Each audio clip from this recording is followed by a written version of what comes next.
Tonight's What It Means looks at how President Obama is now comparing life to a lottery that's rigged against most Americans. Is that true? And if so, who's to blame? Some communities have consistently had the odds stacked against them. The president's explaining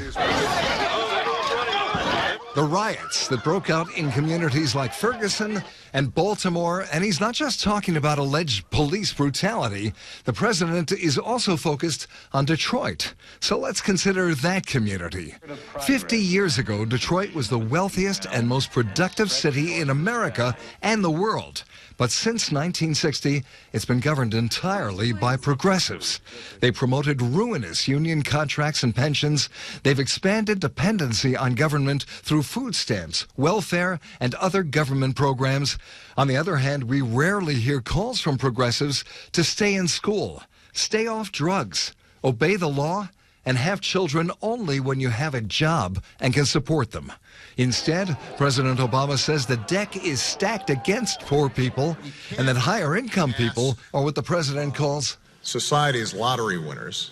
Unless, of course, those winners are politicians and their patrons.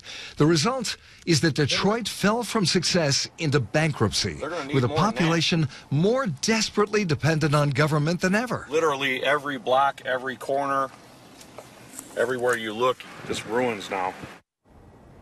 And if you blame the collapse of American manufacturing on jobs fleeing overseas, note that President Obama is now pushing a free trade agreement that even most Democrats oppose.